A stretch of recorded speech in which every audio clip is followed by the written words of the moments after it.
Halo, selamat siang. Perkenalkan, nama saya Christiana Cassandra Heli dan teman Saya Maria Dimensiana Meo. Saya Magrisnya Nuhai. kami dari kelompok 5 akan membuat video singkat untuk memenuhi tugas mata kuliah Fisika Bumi dan Antariksa yang membahas tentang rekomendasi teleskop dan sistem observasi untuk Observatorium Astronomi Digital. Langsung saja kita membahas terkait topik tersebut. Oke, langsung kepada teman saya yang akan membahas pendahuluan. Baik, dalam pendahuluan ini membahas tentang teleskop katadioptrik merupakan salah satu inovasi penting dalam dunia astronomi yang menggabungkan keunggulan dari teleskop refraktor dan reflektor. Dengan menggunakan kombinasi lensa dan cermin, teleskop ini mampu memberikan kualitas gambar yang tajam dan jelas serta sudut pandang yang lebih luas. Nah, kami memilih teleskop katadioptrik sangat penting karena kemampuannya dalam mengoreksi kesalahan optik yang sering terjadi pada teleskop lainnya. Dengan desain yang memadukan lensa cermin, teleskop ini dapat mengurangi distorsi gambar dan meningkatkan akurasi pengamatan. Selain itu, teleskop katadioptrik juga lebih mudah disesuaikan dengan perangkat lunak astronomi modern, memungkinkan penggunaan untuk melakukan pengamatan otomatis dan pengolahan secara efisien. Tujuan dari laporan ini adalah kami memberikan pemahaman yang mendalam tentang teleskop katadioptrik, termasuk keunggulan, aplikasi, dan alasan mengapa teleskop ini menjadi pilihan utama dalam kalangan astronomi. Oke, selanjutnya kami akan membahas tinjauan teoritis yang di dalamnya yang pertama akan membahas terkait jenis-jenis teleskop. Seperti yang kita ketahui bahwa teleskop sebelumnya itu ada teleskop optik, namun dengan perkembangan zaman sekarang ini teleskop itu dibagi atas dua macam, yaitu teleskop optik dan teleskop radio. Nah, jenis-jenis pada teleskop optik diantaranya yang pertama itu teleskop refraktor. Teleskop refraktor merupakan teleskop bias yang terdiri dari beberapa kaca lensa sebagai alat yang digunakan untuk menangkap cahaya dan menjalankan fungsi teleskop. Teleskop jenis ini pertama kali diperkenalkan oleh Galileo Galilei pada tahun 1609 dengan ukuran yang kecil dan perbesaran yang kecil pula, hanya dikisarkan antara 3 hingga 30 kali. Jenis yang kedua yaitu teleskop reflektor. Teleskop reflektor merupakan teleskop yang menggunakan cermin sebagai pengganti terhadap lensa untuk menangkap cahaya dan memantulkannya. Yang ketiga, teleskop katadioptrik. Teleskop katadioptrik merupakan teleskop yang mempunyai sistem kerja yang tidak jauh berbeda dengan dua jenis teleskop di atas. Teleskop yang kedua itu teleskop radio, di mana teleskop radio ini terdiri dari jenis-jenis teleskop optik. Yang pertama itu teleskop radio antena tunggal. Teleskop radio antena tunggal adalah jenis teleskop radio yang menggunakan satu antena untuk menangkap gelombang radio yang dipancarkan oleh objek-objek astronomi di luar angkasa. Yang kedua, teleskop radio array. Teleskop radio array merupakan sistem teleskop radio yang terdiri dari beberapa antena parabola yang bekerja bersama untuk menangkap gelombang radio dari objek astronomi. Yang ketiga, teleskop radio interferometer merupakan sistem yang terdiri dari beberapa teleskop radio tunggal yang bekerja secara bersamaan untuk mengamati sumber radio di alam semesta dengan resolusi yang sangat tinggi. Yang keempat, teleskop radio horn merupakan jenis teleskop radio yang digunakan antena berbentuk corong untuk menangkap gelombang radio dari objek astronomi.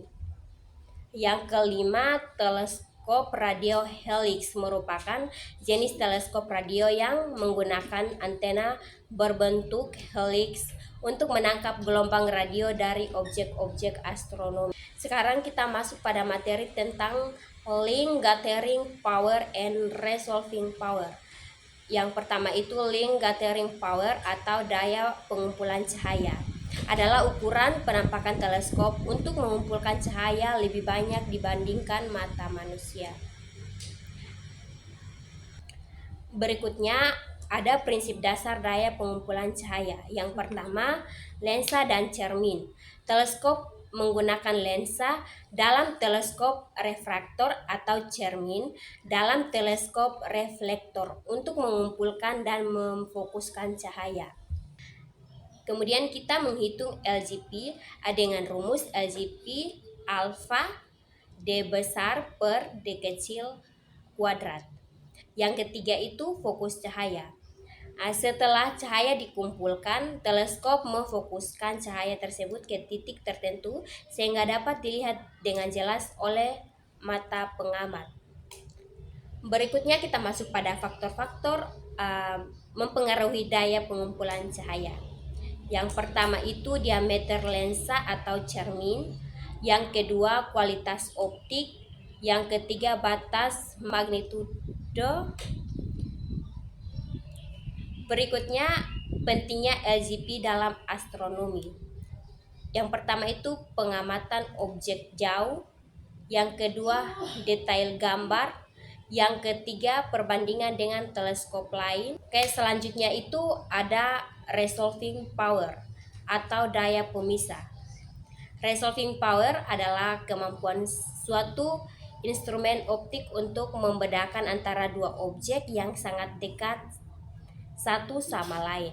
Faktor-faktor yang mempengaruhi resolving power yaitu yang pertama diameter lensa atau cermin, yang kedua panjang gelombang cahaya, yang ketiga itu kualitas optik. Selanjutnya kita masuk pada refraction, diffraction, dan dispersion, di mana refleksi, difraksi, dan dispersi adalah 3 fenomena optik fundamental yang menggambarkan bagaimana cahaya berinteraksi dengan berbagai media dan rintangan.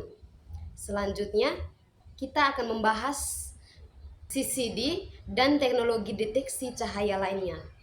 Yang pertama kita bahas terkait Charge Coupled Device atau CCD, di mana CCD ini adalah perangkat elektronik yang digunakan untuk mendeteksi cahaya dan mengubahnya menjadi sinyal listrik. Yang kedua, Complementary Metal Oxide Semiconductor atau CMOS, di mana CMOS ini adalah teknologi sensor gambar yang digunakan untuk mengubah cahaya menjadi sinyal listrik. Selanjutnya ada fotodioda atau fotodiodi, di mana fotodioda atau dioda foto adalah komponen elektronik yang dapat mengubah cahaya menjadi arus listrik. Dan yang terakhir adalah sel surya atau solar cell, di mana sel surya atau sel voltaik adalah perangkat yang dapat mengubah energi cahaya menjadi energi listrik. Kita membahas tentang observasi berbasis darat dan berbasis luar angkasa. Observasi astronomi dapat dilakukan melalui 2 pendekatan utama, yaitu berbasis darat dan berbasis luar angkasa. Yang pertama itu observasi berbasis darat. Observasi berbasis darat dilakukan untuk menggunakan teleskop dan instrumen lainnya yang terletak di permukaan bumi. Yang kedua itu observasi berbasis luar angkasa, di mana dilakukan menggunakan teleskop dan instrumen yang ditempatkan di orbit di atas atmosfer bumi. Oke, sekarang kita akan masuk ke identifikasi masalah, di mana pada jenis teleskop yang kami gunakan ini adalah teleskop optik, yaitu jenis teleskop katadioptrik. Nah, lokasi ini observatorium terletak di kawasan hutan lindung lereng Gunung Timau pada ketinggian sekitar 1.300 meter di permukaan laut.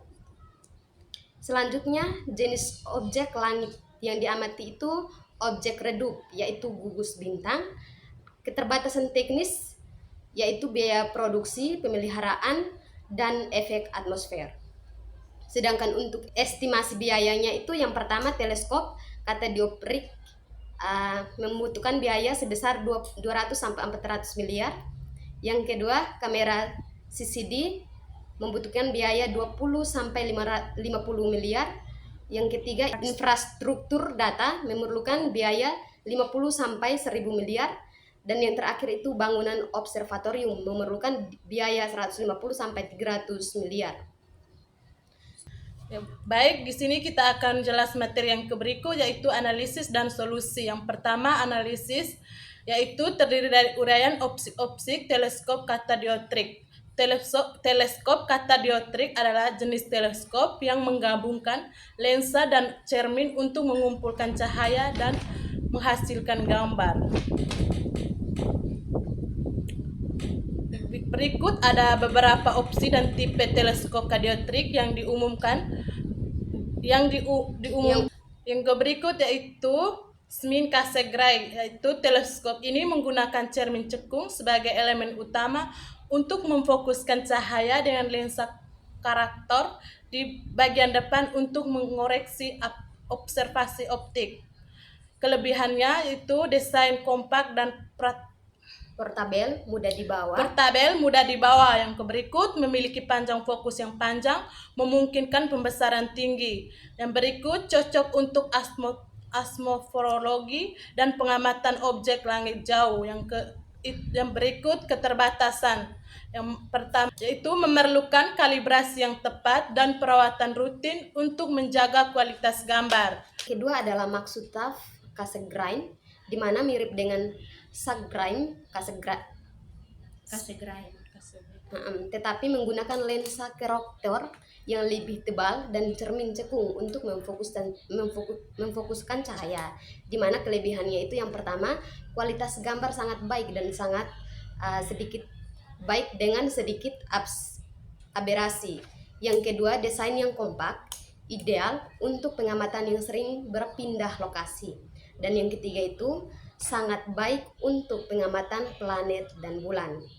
Nah, tentunya memiliki keterbatasan, di mana keterbatasannya itu adalah lebih berat dibandingkan dengan Smith Cassegrain, sehingga bisa kurang nyaman untuk dibawa.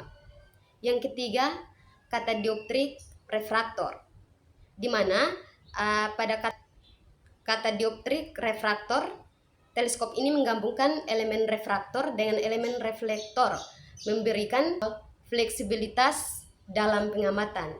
Tentunya memiliki kelebihan, yang dimana kelebihannya yang pertama itu menghasilkan gambar yang tajam dengan kontras tinggi. Yang kedua, meminimalkan efek distorsi optik. Dan yang ketiga, dapat digunakan untuk berbagai jenis pengamatan termasuk astrofotografi. Juga tentu memiliki keterbatasan, di mana keterbatasannya itu adalah biaya produksi bisa lebih tinggi karena kompleksitas desain.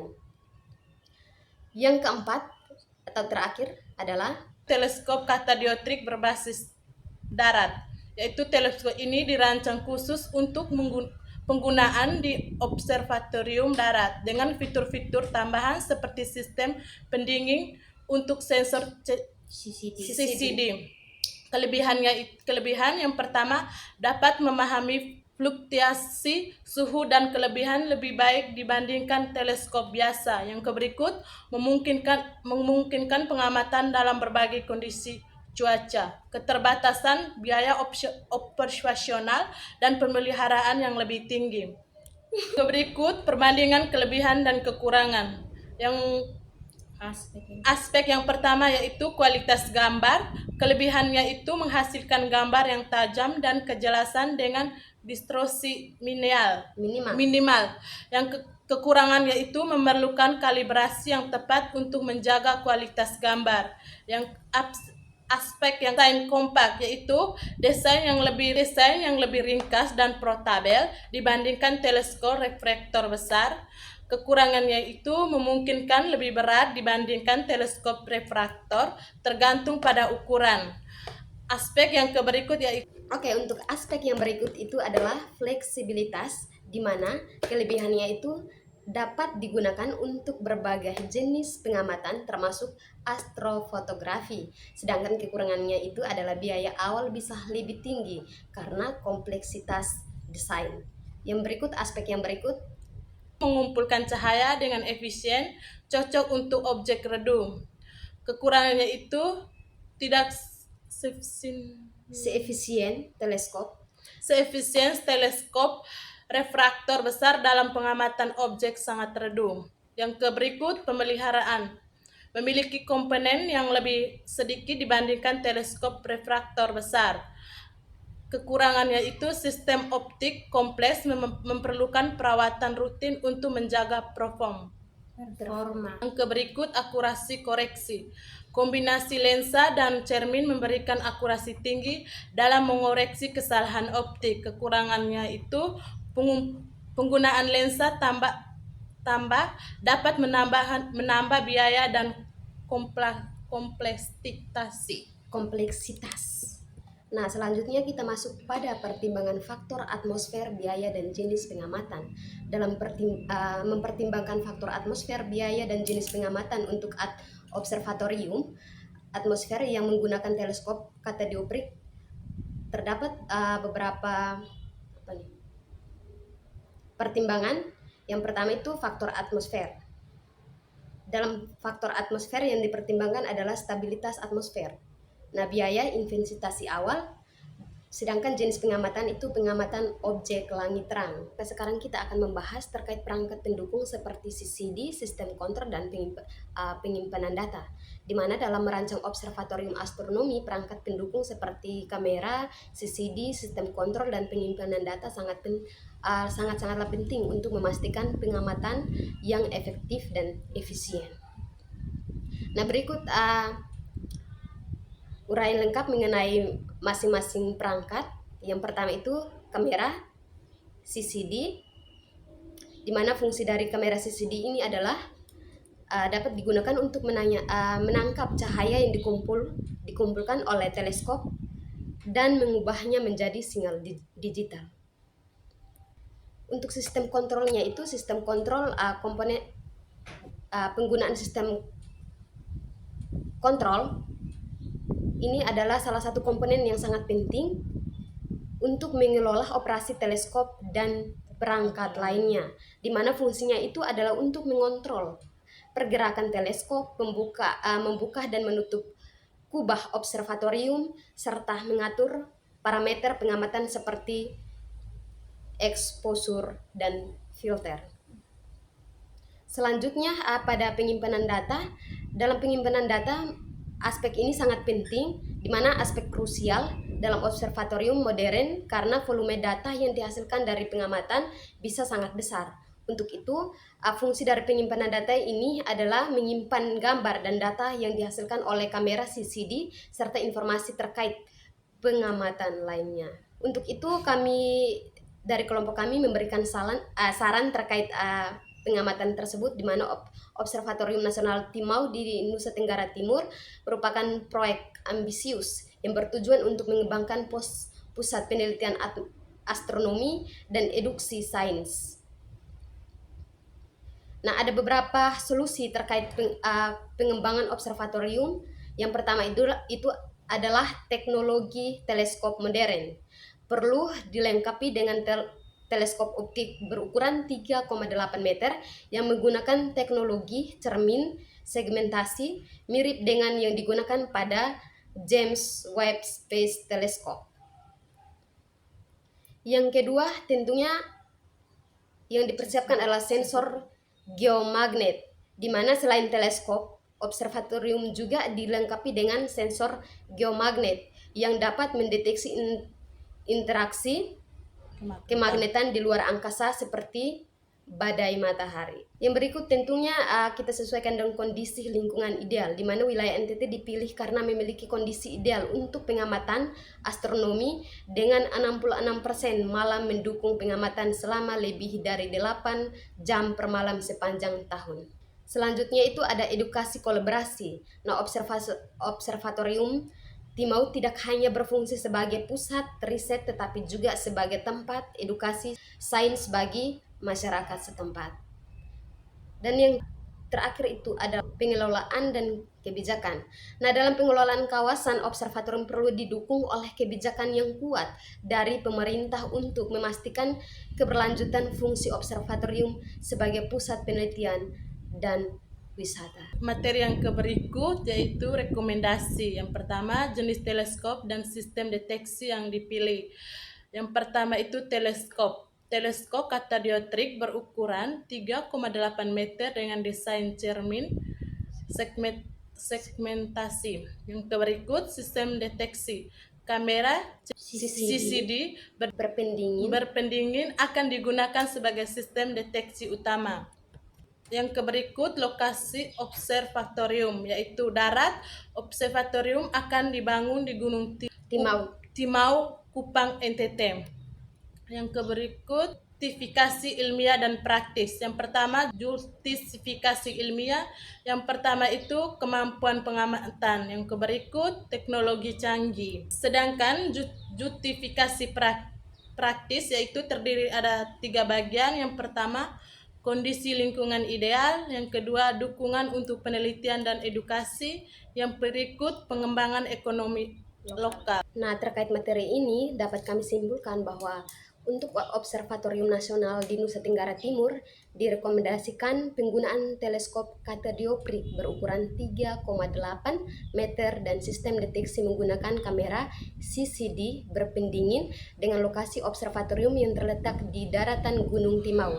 Nah, keputusan ini didasarkan pada kemampuan pengamatan tinggi yang ditawarkan oleh teleskop katadioptrik yang memungkinkan pengamatan objek astronomi yang sangat redup dan kompleks mendukung penelitian astrofisika yang mendalam. Nah, selain itu, lokasi di Nusa Tenggara Timur memberikan kondisi lingkungan ideal dengan langit cerah dan bebas polusi cahaya, sangat menguntungkan untuk pengamatan astronomi yang optimal.